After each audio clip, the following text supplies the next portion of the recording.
Hello, my fellow awakening souls. I hope you all have been well despite the state of the world. Today, I'm making my own herbal hair oil here in Chiang Mai, Thailand, and I wanted to show you guys how to do so and that you don't need some type of fancy apothecary or a lot of equipment, whether you're living in your own home country or you're traveling abroad. This is something you can do from anywhere in the world as long as you can find the ingredients that we're working with today. All I have is my herbs, my oils, and a metal pot and a portable stove. So let's get into it.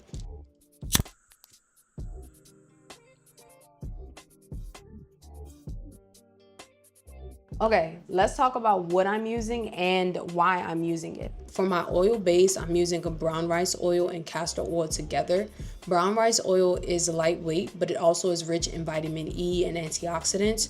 So it helps to penetrate the hair shaft without sitting heavy on top of it. Whereas if you've used castor oil before, then you know castor oil is very dense, it's very thick, it's very heavy, but it's also deeply conditioning and great for moisture retention and scalp health.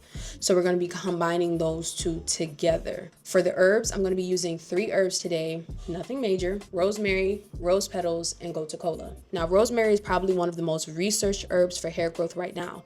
It improves blood circulation to the scalp, which means that you get more nutrients reaching your follicles. There are studies that have compared rosemary oil to minoxidil, which is a common hair loss treatment, and found comparable results for hair density. This is my girl, Rosie P. Now, don't underestimate her because a lot of people don't use her, but Rosie P is anti-inflammatory. It helps to soothe the scalp, but not even just that. It helps your oil to smell amazing and it looks pretty, so why not? What I love about living in Thailand also is the accessibility of herbs. A lot of these herbs were very affordable, from as low as $1 and change to as high as maybe $10.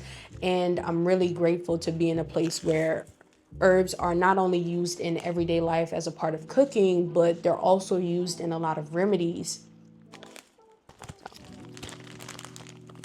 Now, normally I would store all of these in mason jars, but because I travel so often and I never know which country or place I might be in, I have to keep my stuff in their original packaging or, some Ziploc bags and just take it with me on the go. But if you guys know of a better method, I'm always open. Now, this is Gotu Kola, smelling like a fresh,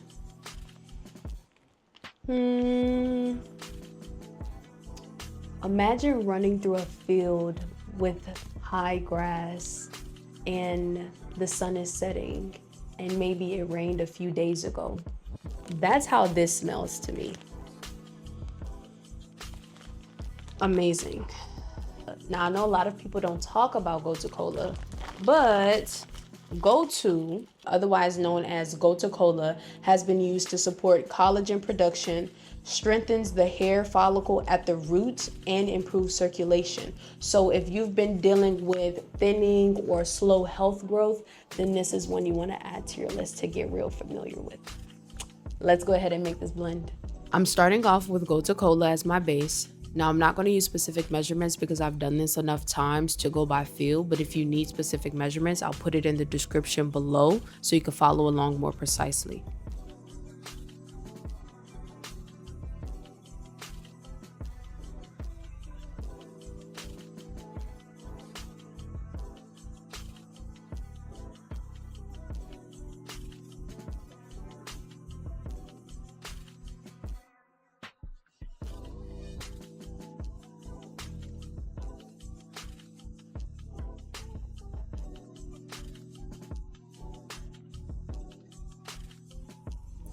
Then I'm going to follow it up with a handful of rose petals.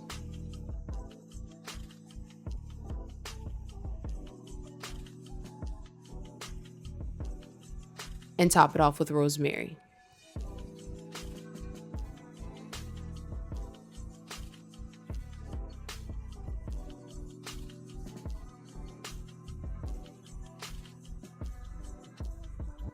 Now I'm pouring in my brown rice oil first since it's lighter.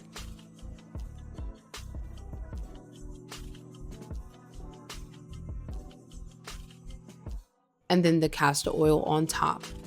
You want to make sure that your herbs are fully submerged with about an inch of oil above them. Now we're going to be doing a warm infusion today, which means that we're going to be heating this up. So I'm going to put the lid loosely on top of the jar. Do not seal it completely because the moisture needs somewhere to escape and you don't want pressure to build up inside of the jar. But if you're unsure, just leave the lid off entirely while it's on the stove. Now, if you don't want to use heat at all, you can simply stop the video here, seal the jar, and store it somewhere warm like a sunny windowsill and leave it to sit for 4 to 6 weeks and then strain it at the end of that period. That's called a cold infusion. Slower process, but just as effective. I'm going to fill my pot with water and place the mason jar inside.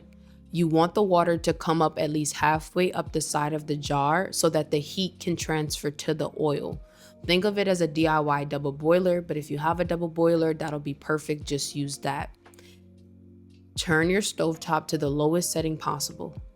We're not boiling anything, just a gentle, steady heat for 2 hours.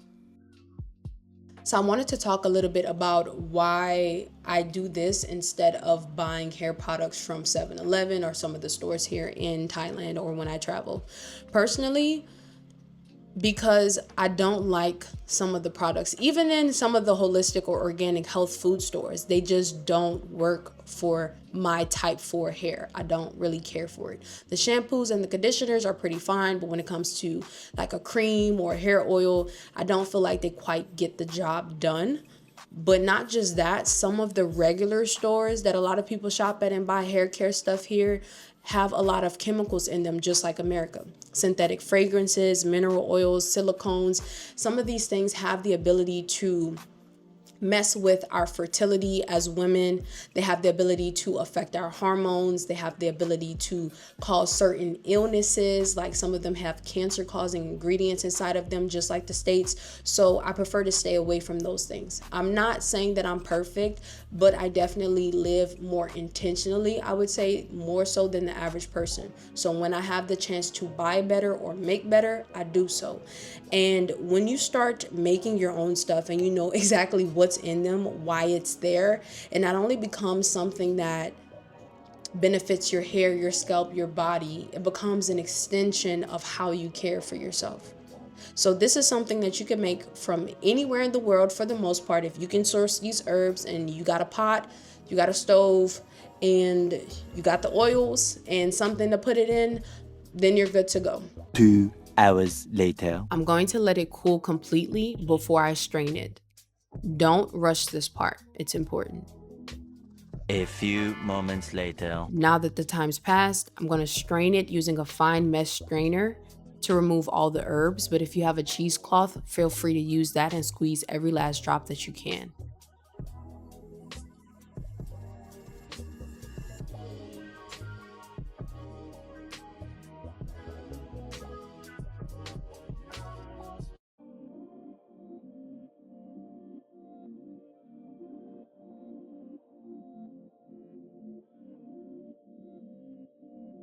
And now we're going to transfer it into the dropper bottle. This is your finished hair oil, made from scratch from anywhere in the world. A few drops is all you need. Work it into your scalp, throughout your ends, and let it absorb. This is intentional hair care. No synthetic fragrances, no fillers, just plants and oils doing exactly what they were designed to do. I hope this helps, and I'm wishing you peace, love, light, and healing. Don't forget to hit the like and subscribe button for more content like this. I'll see you guys next time.